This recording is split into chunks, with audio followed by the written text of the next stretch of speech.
We're very excited to tell you that we have a returning guest on Bestsellers this week.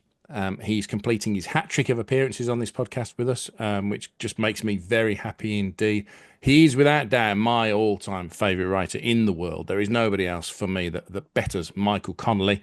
And 90 million people agree with me because that's how many books he's shifted so far. He's back with his 40th novel, which curiously for us he's a standalone. He hasn't decided to go with Bosch or Ballard or Lincoln Lawyer. He's decided to create a brand new character called Detective Stillwell, still to his mates.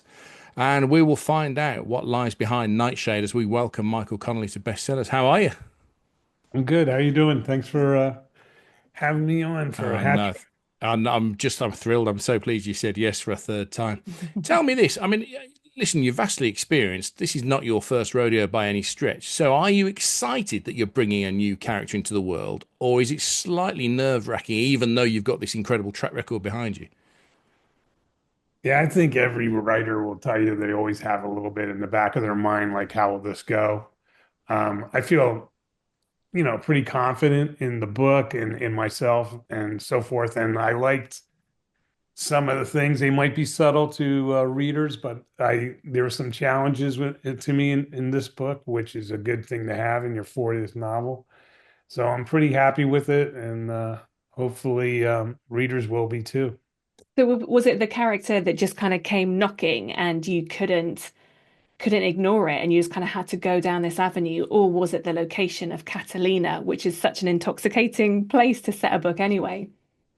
It was a little bit in the middle there. It was the idea. I mean, I try to be accurate with what I write. And so I heard that they have one detective out on this island. And that to me was like, wow, I got to do something with that. One guy to handle everything that comes up, except for a homicide. So of course I thought, okay, I'll have a homicide and he's not supposed to work it, but he's going to work it. And that can be, some of the friction that happens in the book.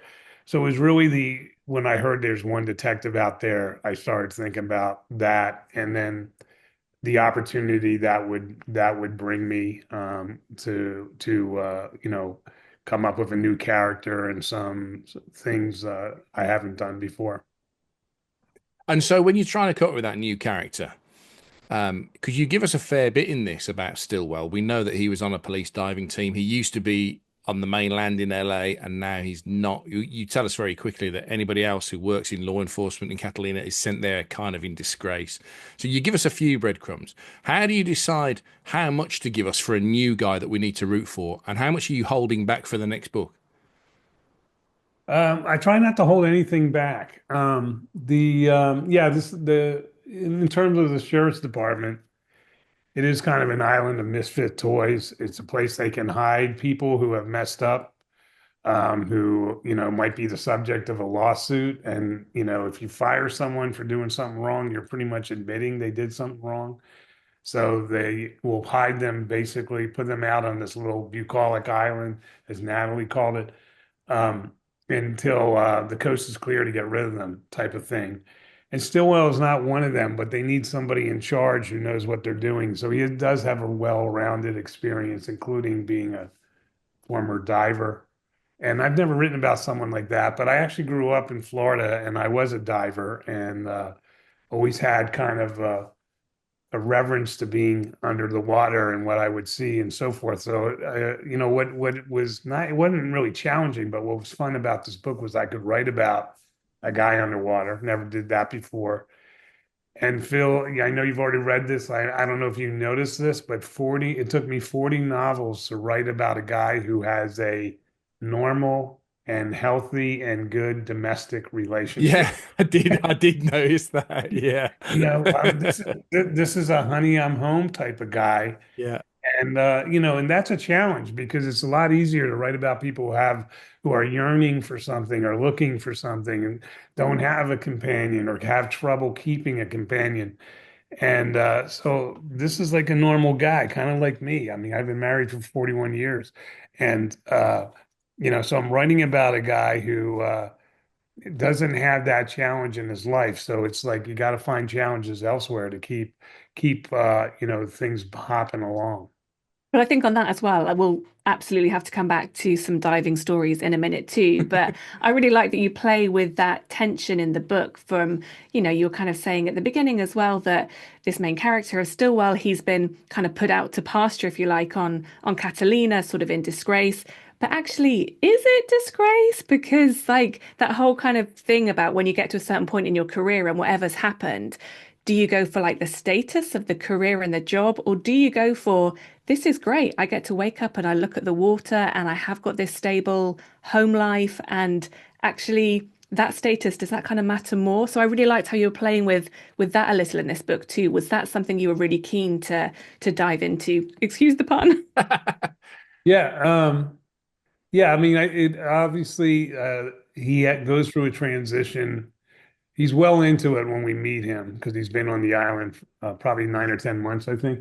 But yeah, it went from being a punishment, not because he's in disgrace, but because he crossed the political line somewhere, and so they had to kind of get him out of the picture. And but it's about him finding like these people made a mistake by sending me out here because I found where I should be. And it's a place I think he's learning that he has relevancy out here, that he can make a difference. Um, and then as we've already talked about, he also meets this woman and has a relationship going. It's new, but it seems healthy. It doesn't seem like the stuff that I've written about in the past. But yeah, I mean, I think the book is about someone finding their home. So did you, when you created him, because you said it's taken you that many books to write about someone with a stable home life, did you sit there with a pen and pad and go, right, what are all the traits I've never written and I'll give them all to Stillwell? Or was it not as calculated as that? It was a little bit in the middle. I mean, it was calculated. I said I want him to not be like all my other people. Even Ballard, goes home to an empty house. I wanted him to have that, and every writer draws from themselves. Like Maddie Bosch is based on my own daughter, and we've talked about that. So I wanted to kind of mine some of the aspects of the relationship I've had for a long time. I also like the idea. This doesn't really give that a lot away, but Stillwell's partner is someone who grew up on the island and is of the kind of view of her parents was that if you leave this island, you go into that place over there that you can see the smog. You actually, when you're on Catalina and you look towards 22 miles towards the coast of LA, you recognize it by the cloud of smog, and that's a good metaphor. And Natasha, Tosh for short, doesn't want to leave the island, and so there's a situation where they do leave. So that was something I knew. I wanted to write about someone who didn't want to leave the island but is forced to, and see how they react and so forth. So I had a little bit of a list, but it was pretty short. And then I just kind of set off with it. So I guess the other obvious question is how much time do you yourself spend on Catalina? I like that if you go to your website, michaelconnelly.com, you've got photos that you've taken of the locations that you visited for this book, but is this a place that you'd happily live as well? I think I like visiting there. I've gone there. I've been going there since almost 40 years on and off. They have a great Independence Day celebration out there. I've been out there for a few times, but it is small. I mean, the town's 6,000 people. And so to me, in a very completely different way, it's like Las Vegas. You don't want to be there more than 2 days, and then you start wondering what you're going to do. Las Vegas for different reasons, but Catalina. And it's funny, in Catalina, they have the signature building is this thing called the casino, but it's not a gambling casino. It's just a round building. So the Spanish language description is casino. And so a lot of people get on these ferries going out there thinking they're going to gamble, and there's no gambling. But anyway, I'm going off into an offshoot here. But I like We always Catalina. welcome those. You should know that by now. I like Catalina, but for me, it's in limited doses. And but it is pretty amazing that this place is right here off the coast. If you're in Malibu, you can see it, and it's out there. You see the lights and so forth. Well, guess what, Mike? I'm feeling brave, so I'm going to have a stab at describing the plot where we join your novel, right? And you can shout stop when we get to spoiler territory, and hopefully I won't get there. Is that all right with you? Yeah. Okay, so when we join this, first of all, Stillwell is kind of investigating an animal mutilation that's happened somewhere on the island, and then pretty quickly after that, that gets superseded by a body that's washed up. And now, more than that, I'm not sure I want to say. I know it's not a lot, but is there anything you feel we can add to that that's spoiler free? Yeah, well, I mean, those are the kind of the main cases, the the animal mutilation. When you say it so short like that, it's like, what? What are you writing about? Yeah, But my mum will be listening and she'd be like, "What? I love Michael Connelly, but I don't want to read about animal mutilation." yeah, I don't want to get into the plot behind the animal mutilation, but Catalina does have this reputation as being a place where aliens have landed. And I don't know if you saw this stuff that came out a couple of years ago where military jets had tracked a something that looked like a legit UFO. That was off the coast behind Catalina. So that created a whole sub-tourism industry of people coming out hoping to see unidentified flying objects and so forth, or unidentified submersible objects, which is another thing that they claim to have out there. So the animal mutilation has something to do with that, and that gets into the quirky side of the island. And then, of course, yeah, there's a homicide, and as I said earlier, the uh, the I think I said earlier, but the one detective out there who has to handle everything but homicide. Of course, we have a homicide, and that's going to create a problem because it's on his turf, and he has experience as a homicide investigator. So he's going to work the case, and that's what gets him into trouble with the mainland bosses. And I think that just that location and, the fact that there are boats and it's kind of it's got this allure of glamour around it that may or not kind of come to pass necessarily. But I think a lot of people listening as well will probably remember the death of Natalie Wood, who died off a boat off Catalina Island as well. And I don't know if that's something that I've always known more about because my name is Natalie. But was that kind of in the back of your head too when you were writing this? Yeah, I mean, there's some people say the last murder on Catalina was Natalie Wood. So then you got to decide whether you think it's a murder or not. But I think it's just going to be one of those mysteries that never gets explained. But yeah, I mean that's part of the lure of the place.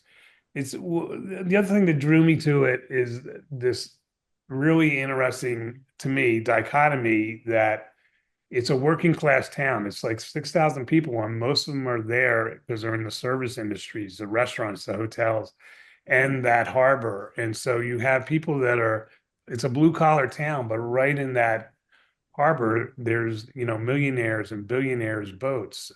There's a 100-year-old fishing club, all male club that does not allow locals to be members. They're all rich people that come from the California that are the members. And so that kind of that's like built-in friction that a writer can do a lot with. And so to me, a lot of this stuff kind of falls in my lap and I try to tee it up in the book. Um, so there's a lot going on there, especially with the haves and the have-nots. And put it this way, I thought this would be a one-off, and Phil called it that when we started, but I'm already thinking about the next Stillwell book. Yeah, That's well, yeah, I've cool. seen a video on your socials saying that. So you were in Catalina and did a few videos, didn't you, on your Instagram? And you've said you're definitely coming back to Stillwell. So first of all, tell us what is it about him that's got you intrigued as a character? And then how are you going to balance him with the rest of your Connelly universe that we've spoken about before? Yeah, I do have to find a way that he'll have to come over to the mainland and cross paths with Ballard or Bosch or somebody, maybe Hall. I'm not sure that Tash is going to want that, Michael. I don't, you're going to make some like disharmony in that nice relationship you've set up there already. Yeah, but I guess I'm a victim of my own reputation. Like I think people now wait for my characters to cross paths, and I love doing it. So that's something that talk about lists. So when I go back into the next book, that will be on the list. How do I do that? And I think it can be done because in this first book, it's not only set on the island. He has to go to the mainland, um, for the part of the investigation and the work and so forth. So yeah, I think it will happen. But I think I'm coming back to him because hopefully of my maturity as a writer. I mean, like I said, this guy has a normal life, and that is actually harder to write about than someone like Harry Bosch, who's always looking for something in his own life, missing something in his life. And so I kind of feel like it took me 40 books to get here, but I want to keep exploring that and hopefully write a book that still has drama and still has connection to the reader and the things that people need when they and are looking for when they get into my books. Yeah, well, I mean, what you've done, which you do in all of these, we've spoken about this as well, is that you create the tension simultaneously between whatever the murder is or the kind of whodunit, what's happened element to the private life of the character that we're rooting for as well. And so they're both simmering simultaneously. That's the trick that you pull off. I'm sure you don't need me to tell you that, do you? Oh, I like hearing that. No, but yeah, that is, and it is a trick. It's a finessing thing. It's a balance, and whatever we do in life, the more we do it, the better we get at it. So I do feel like it took me a while to get to this kind of character, but I'm glad I'm here, and to me, it's before I finished writing this book, I knew it wasn't going to be a one and done with Stillwell. No, I haven't asked you ever how you do this. And last episode, we had Chris Chibnall on. And if you know Chris, who created Broadchurch, Doctor Who showrunner, just written Yeah. his debut novel. And he talked about having 3 double-sided whiteboards so he can track his plot and track his characters. How do you make sure that you're giving us the right balance between, the personal, the plot? Kind of, have you mentioned that? Did you go back to the diving enough times? Do you know what I mean? How do you stay on top of it? It's weird. It's that's part of the magical mystery tour to me. I don't have whiteboards or anything like that. I don't outline my books. I just write them. But I am a big rewriter. So like I'm in the process of rewriting a book that's gonna come out in the fall. And I'm doing a lot of rewriting and I don't it's hard for me to explain how I do it, but that's how I kind of instinctively know or feel I know where the balance is and make sure I have it. And is rewriting finessing, or is it chucking whole chunks out and writing fresh new chunks? It's a little bit of both. It's always nicer when it's just finessing or polishing, but usually when I get to the end of a draft, I have a couple notes where I know I have to go back and change this, or I'll get like here's an example. I'm going through the book now, and I came across a legal question. So I shot a text to my one of the lawyers who helps me with it's a Lincoln Lawyer book I'm writing. Okay, So great. I sent him a text, and he told me, yeah, you have that wrong. That's not how it would work. This is how it would work. So now that's going to be almost a full rewrite of a chapter. But hopefully, when I get finished that, and that might take all day, I'll be just finessing the next 4 or 5 chapters, and I'll get through them quickly, and I'll get back up to momentum and speed. Can I ask you about the Michael Connelly first draft then? Because I'm always fascinated by how messy is that messy first draft, and it sounds like you're kind of writing in the dark a lot of the time, even though you've got it in your head and you've got the characters forming. But when it's going, how do you motivate yourself to know it's good enough to keep going? And do you still kind of doubt yourself in those early chapters? Yeah, I mean, I don't know any writers who don't have a little bit of that doubting in yourself. They're like I just called it the magical mystery tour. I mean, if you believe that, that means it could go away, and so you never know when it's going to go away. One thing I do is I start every morning by uh, printing out what I wrote the day before, whatever it is, 5 or 6 pages, mark it up with a pencil, and then go in and rewrite. And that's usually a quick rewrite. It doesn't take a lot of the day. But that kickstarts me, but it also kind of builds in a rewrite. But you said is the first draft messy. I would, if it was one word description, I would say is wordy. I overwrite, and then in my subsequent rewriting, I trim down and I put in too much information in the first draft, either giving away too much or giving just too many words can become boring and that kind of stuff. So I really am, my first draft is usually around 110,000 words, and then I turn it in somewhere between 95 and 100. So I'm cutting after that first draft a lot. Cool. It seems like a good time to hear a bit from Nightshade. Are you going to start from the beginning, or do you want to do you need to tee up any particular chapter for us? But let's see. Well, Phil, it wasn't a spoiler. He said a body washes up. So I'm writing about that part because it is about Stillwell being underwater.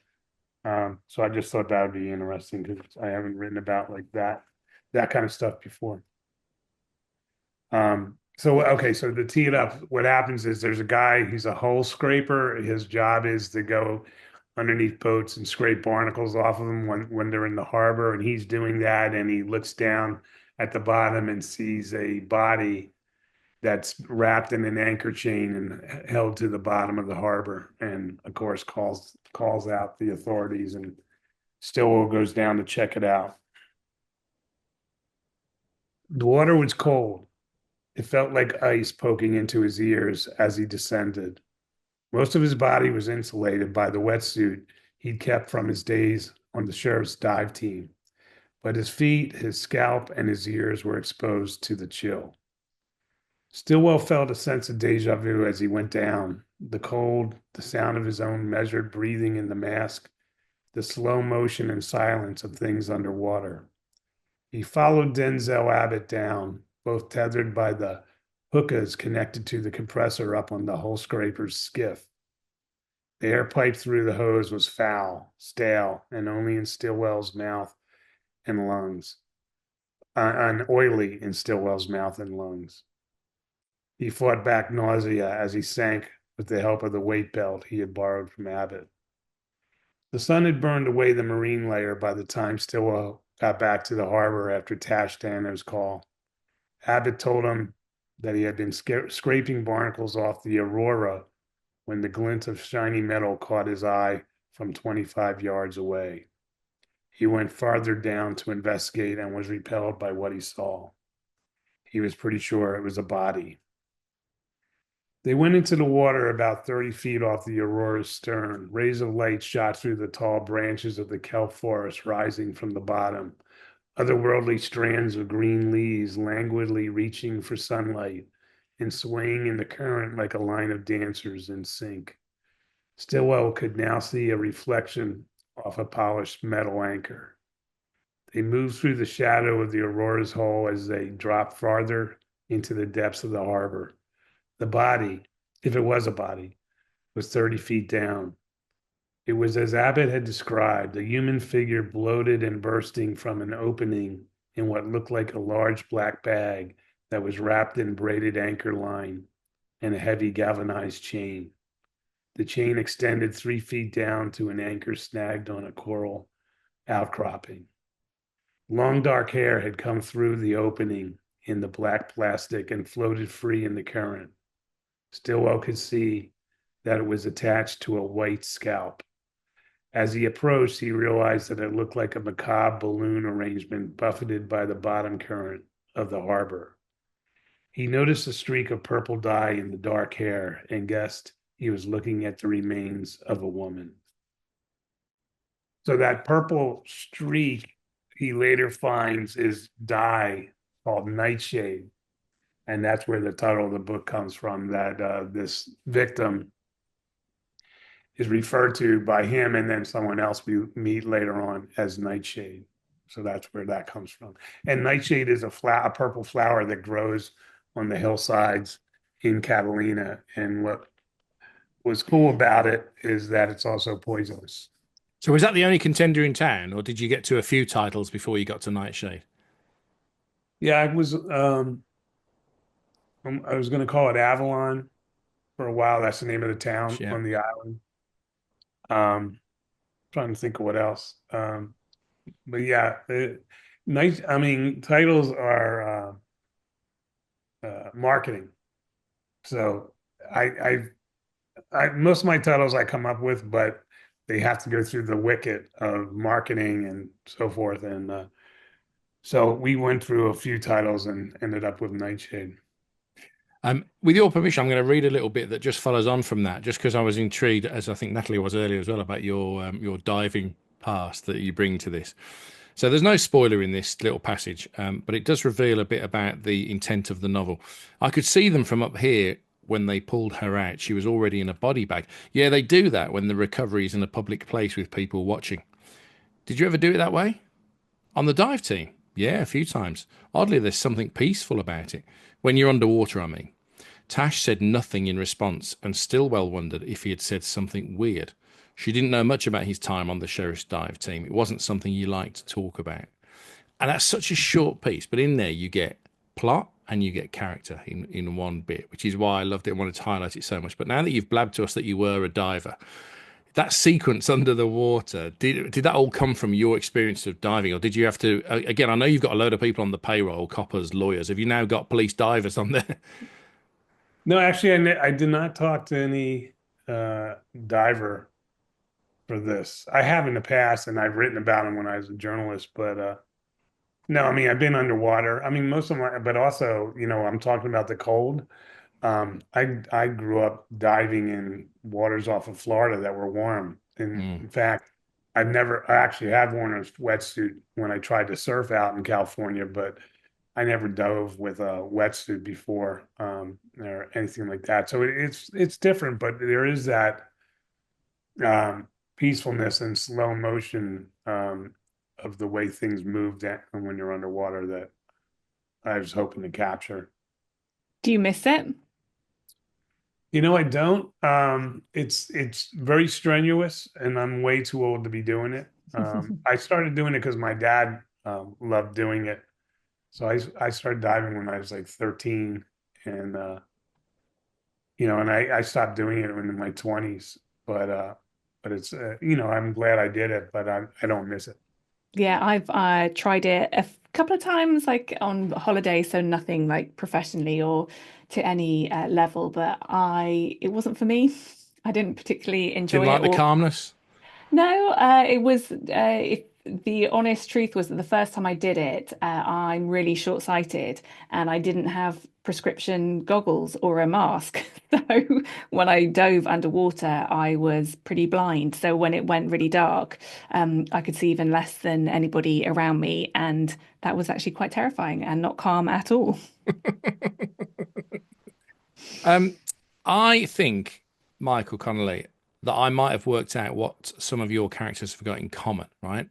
So I'm going to give you my theory. This is just my theory as a reader and a passionate fan of yours. See what you think.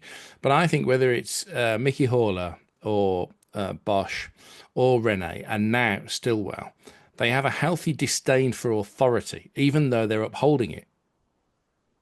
That's pretty good. Yeah. Okay. Now, so the follow up to that then is that must come from you because you've created them all.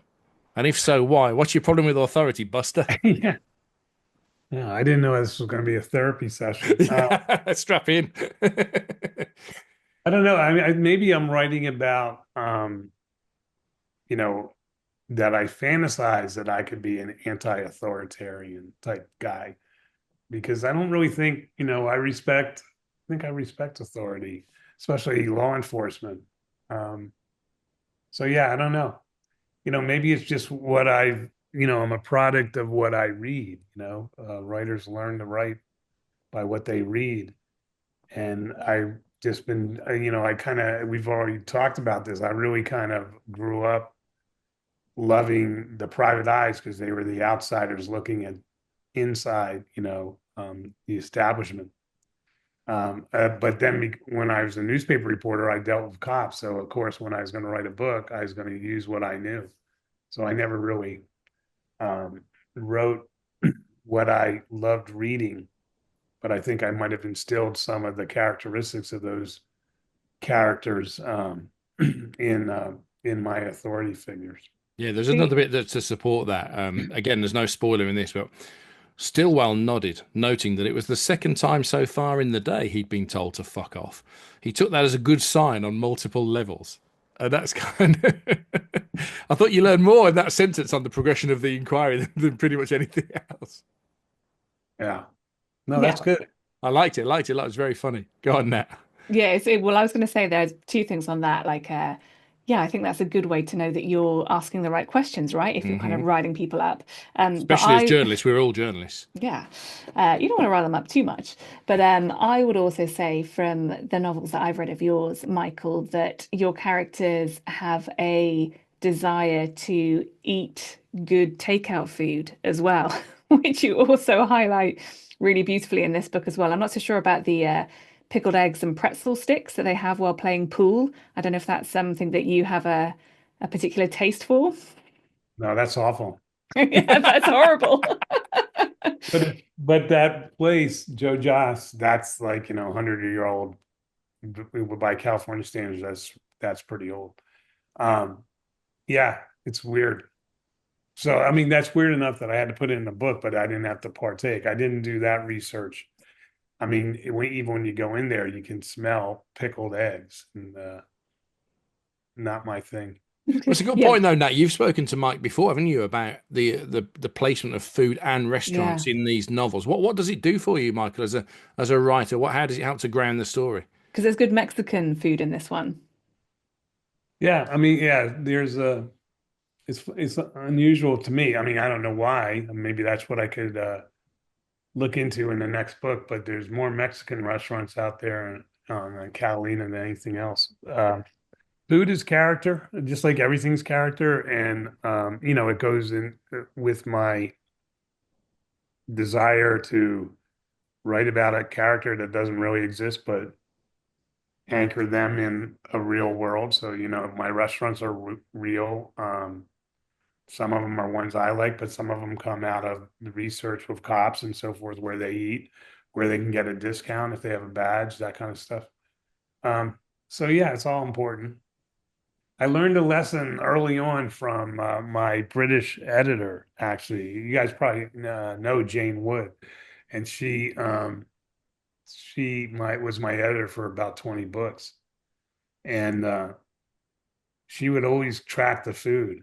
And like I would back then, this she was like for my first 20 books, I think it was, and wasn't done electronically. And I would get a manuscript with her notes on it, and they're in the uh, margins. It would say Harry hasn't eaten, and then like 20 pages later, Harry still hasn't eaten.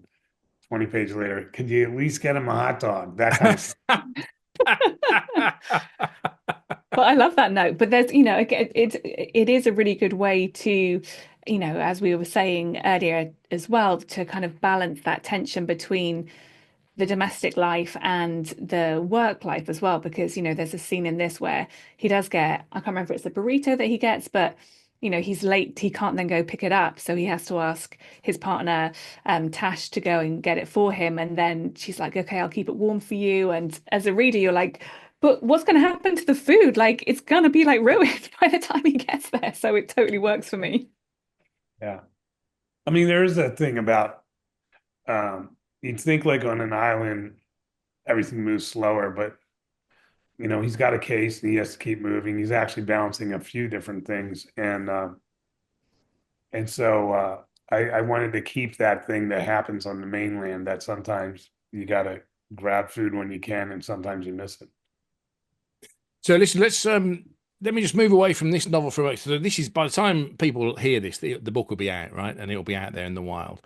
But you've got so much, as you always have, so much going on. The next thing I think I can clock is Maggie Q, isn't it? Making a TV debut as Renee Ballard. When does that drop? In July, Right. I think it's the second week of July.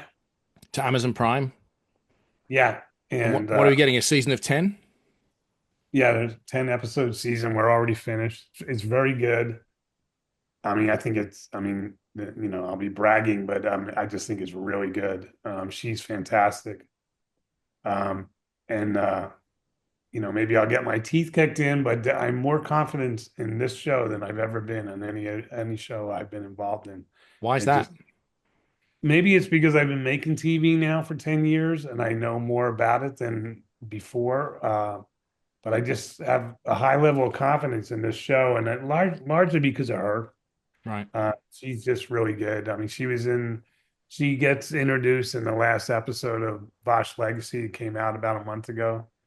And if you see that, you kind of get a sense of how she's doing this, taking on this character, and it's just really amazing, I think. So pretty happy about that You've and been happy confident. with all of your leads, right? I mean, I know that you've get on really well. You're very close with Titus Welliver, aren't you, who plays Bosch? How Yeah. much of a hand did you have the sign off in casting all of these leads? No, I mean, I'm the writer, man. They don't give me any kind of like contractual approval. I mean, no one wants to. It's like a fine line. They don't want to disappoint me. They don't want me going on social media saying, "Oh, I can't stand that they cast this person or that person." So, and I don't have final approval on anything, but they don't want me to be upset. But I've signed off very quickly on all these leads. Lincoln Lawyer with Manuel, Titus. I was the one who threw Titus's name into the hat way back. And Maggie Q came up early that we heard that she was looking for a show like this. So once we heard that, it was hard for me to get her out of my mind. And uh, and it took a while before we could meet her. But once we finally did, it was pretty clear if she wants this job, or I hope she'll take this job, and she did. And it must be like, I'm assuming it never gets old that when you suddenly see that actor who wants to bring to life somebody that you created in your imagination, it must just be like magic. Yeah, I mean, it's hard to describe, even though I'm a writer.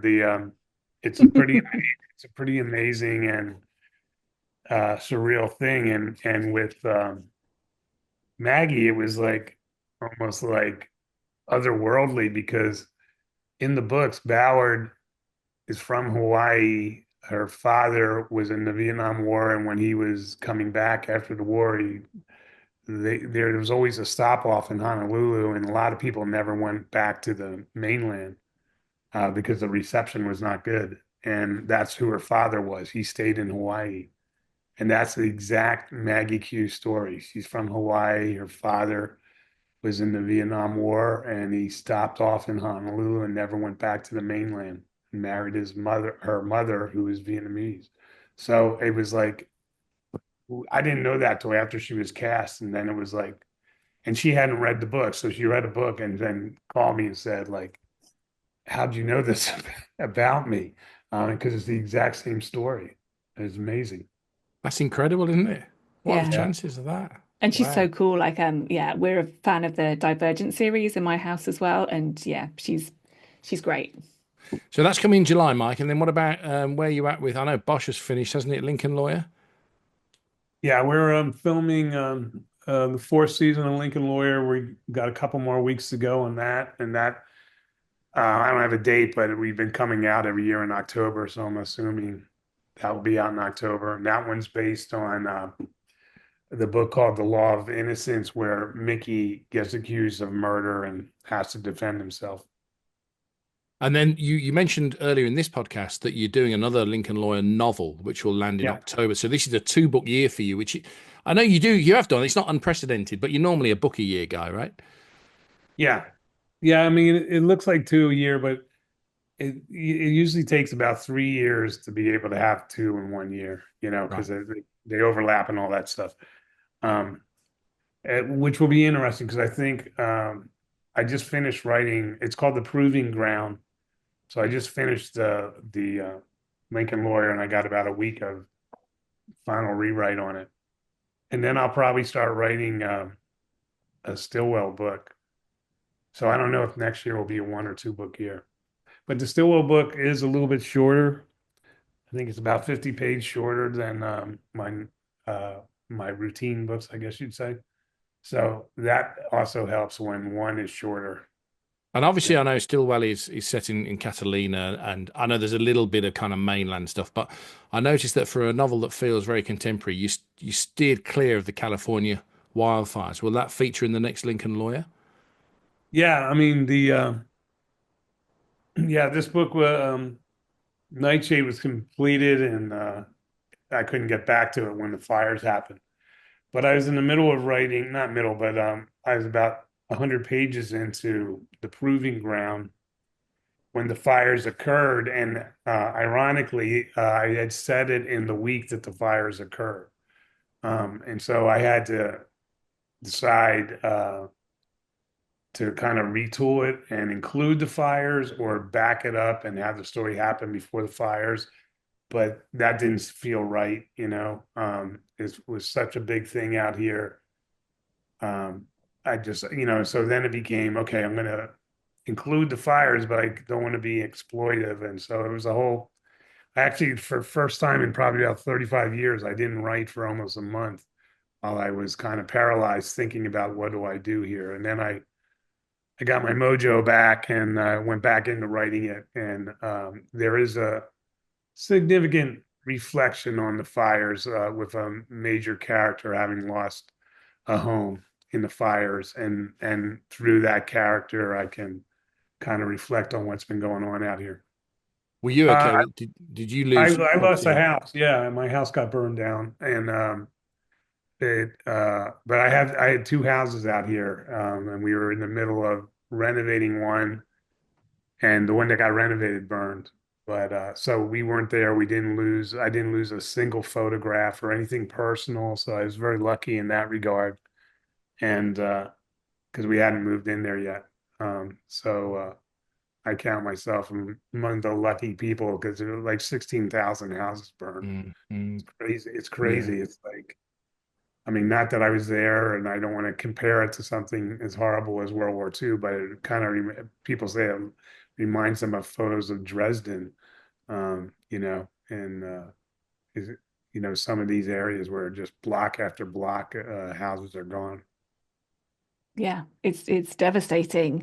And forgive me if you've already brought this up as well, but in terms of your TV and film work, because we spoke to you about Fair Warning the first time you came on Bestsellers, is that still being developed as well? What's the latest with that one?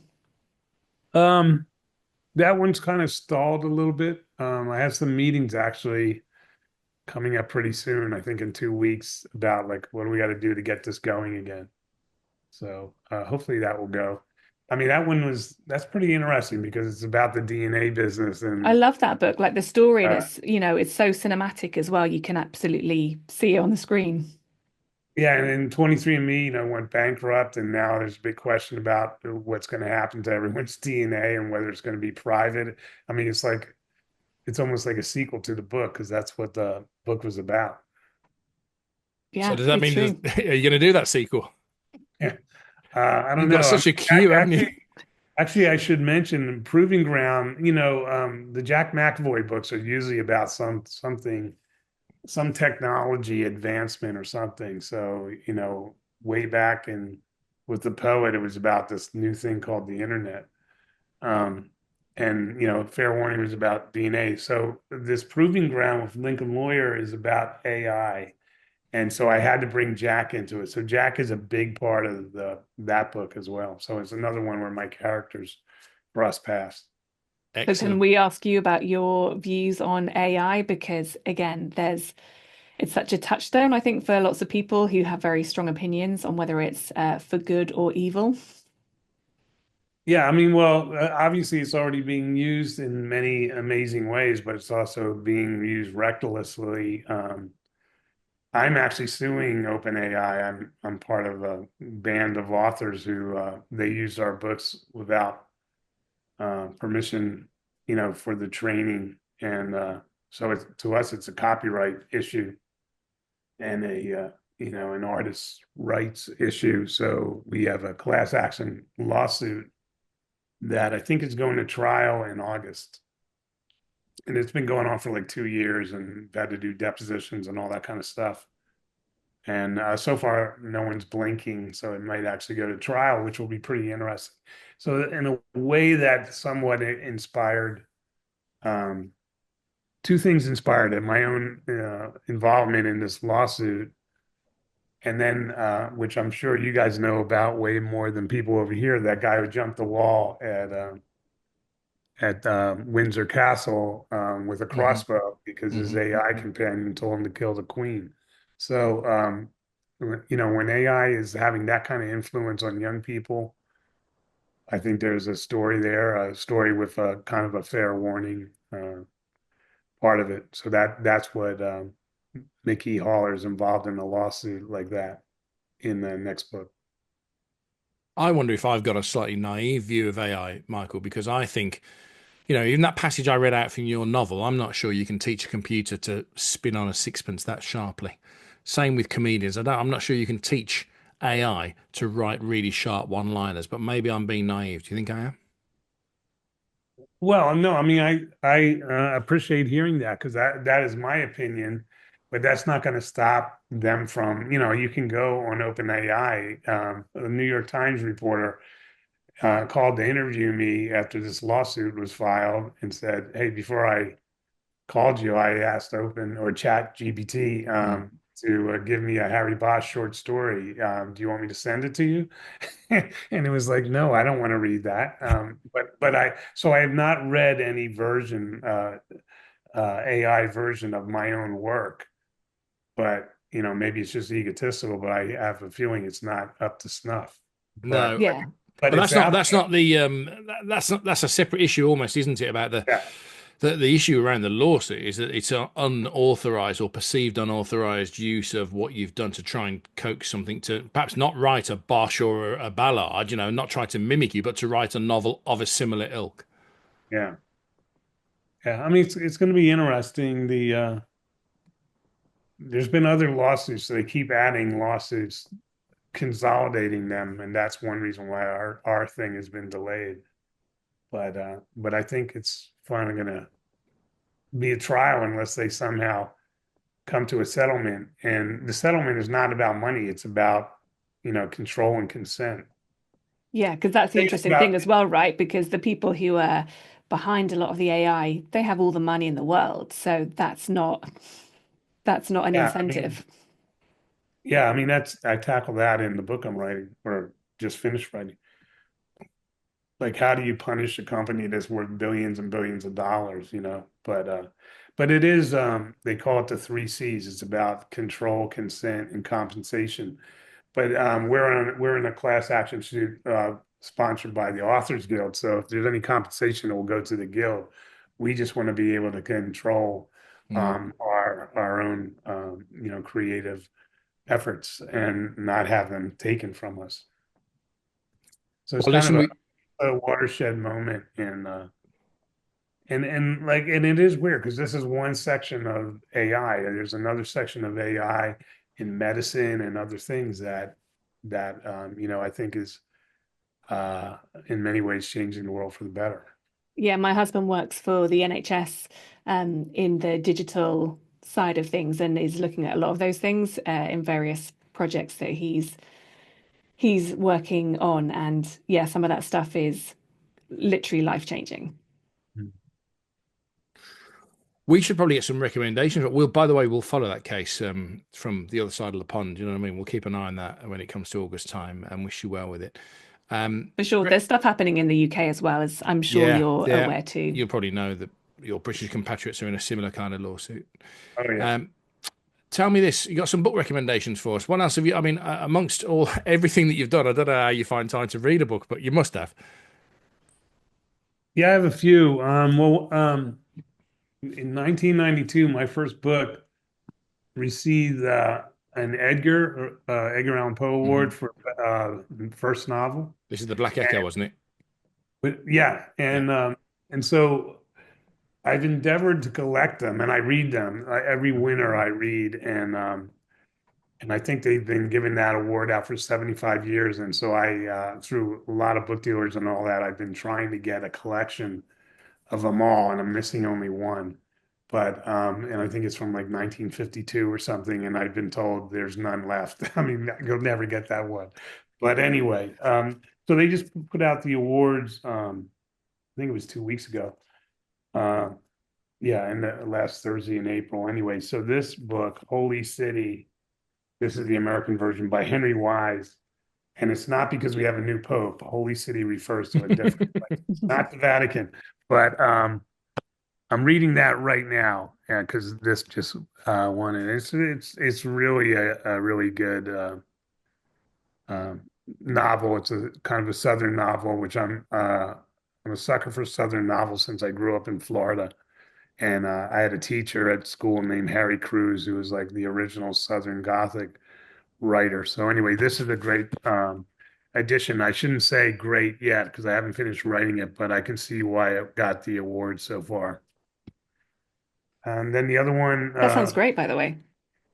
one I'd mention is kind of bittersweet. Ken Bruin, the Galway Confidential. I don't know if this is his last book, but it's the last one I've been able to get, and we lost him. I knew him a little bit. He'd come over for Edgar banquets and Bouchercons and stuff like that, and had a few drinks with him. We had the same agent for a while, and I really liked him, and I've always liked his books. So I read that after I heard that he passed, and that was a good one. So what's that one about? It's the Jack Taylor, his guy, another case for him, and it's uh, I don't know, it's more of the same, more of his. It's really about the way his dialogue is that I love about this, not so much the plotting and all that. I'm not Anyway, familiar with Ken Bruin. I have to say, Nat, are you? Have you read any of that I haven't, series? no, Ah, but I'm kind of I love that if there's like a tone and a style that you associate with an author, and I'm kind of quite okay, similar. that's weird. So okay, so maybe he's more well known where you are. over here. Yeah. So it's Because Ken yeah, Bruin, Bruen, if you're looking that up, Galway Confidential. yeah, and he's Irish, was an Irish guy, just passed away about a month ago. And there's been two or three movies. I think Guy Ritchie made a couple movies out of his books. London Boulevard, does that ring a bell? Oh, Hmm yeah, that hmm does ring a bell. Yeah, yeah, yeah. Yeah. Anyway, so these are first person private eye novels, often set in Dublin, and this one's Galway area. But yeah, good stuff. Very, very hard boiled, very uh, staccato type of writing, stuff that really appeals to me. Very nice. And but yeah, I don't as I think we've discussed, I feel like I'm writing all the time. So reading is very limited for me, which is the sad part of my life. Maybe someday if I retire, I'll read all the books I've accumulated. I'm like a member of like three different book clubs where I get books, and so I have a massive shelves full of books I haven't read yet. Well, I hope you're not planning to retire anytime soon. I know we kind of have this conversation sporadically whenever we meet, don't we? Yeah. Or whenever we talk on the podcast. But it sounds like you've got so many of your characters queuing up to go, pick me, choose me next, pick me, write about me, that I don't think you've got chance of retiring, have you? Yeah, no, I You still mean, enjoying it? I don't know if I'm a guy who will like keel over my computer at the end. But I actually feel, I mean, it looks like I've got all this stuff going on with TV and stuff, but I don't, I build teams that I trust, and I don't have to be there all the time. Like there's a writing room going on for the second season of Ballard. We don't have a green light for a second season, but they greenlit a writing room, so we'll have the scripts. When the show comes out in July, if it's a hit, they'll say, "Let's do it again," and we'll have the scripts ready to go. But that's an example. So we started that writing room April 1st, 6 weeks ago, I guess. I've been there one day. I was there on the first day just to say, welcome everybody, let's do it again. And then they haven't seen me since. So I'm not as involved as it looks. Where I'm involved is right here, where I can just walk down the hall to do my work and be in my office and write. And I write at my own pace and so forth. I play golf at least once a week. So I kind of feel not retired, but I don't feel like I'm stressed or pushed or my time is limited. It is limited when it comes to reading because I rather be writing than reading, but I know reading is putting gas in the tank. You got to read to be inspired and to know what's going on out there. But so I do when I can. I like to think on those TV shows, though, Michael, that of course, like incredible writing teams doing such brilliant work, but that occasionally you could just like wander into a room and then they might have like a quandary, something they weren't quite sure about, and you could walk in there for 5 minutes and be like, "Hey, do this," and then you've just like you kind of walked in and then you're out and you've solved it all. Yeah, and they go like after you leave, oh my God, wow, that guy's smart. Now I wish that would happen. But also, TV is very scheduled how they do it. So they do outlines for every they do an outline for the whole 10 episode season. Then they do an outline for each episode. And I get those. I read them. And they're 8 or 10 pages, and I can comment on them if I want. But usually it's just a phone call where I give my initial impressions and stuff like that. Cool. It's very cool. Congratulations on creating this brand new character when you're 40 books in, mate. Honestly, I said this to you before we started recording, but just for the record, I think I did this in 2 straight days, and that was it. That was me. And I'm not a fast reader, so it's a great novel. I can't wait to meet Still Thanks. again, and I can't wait to meet Mickey Haller again later in the year because Lincoln Law is my fave, as you know. So congratulations on this, and keep going, buddy. And thanks for making time for us. We really truly value that. Oh, I Yeah. appreciate it. It's always a good conversation. So thanks for having me again.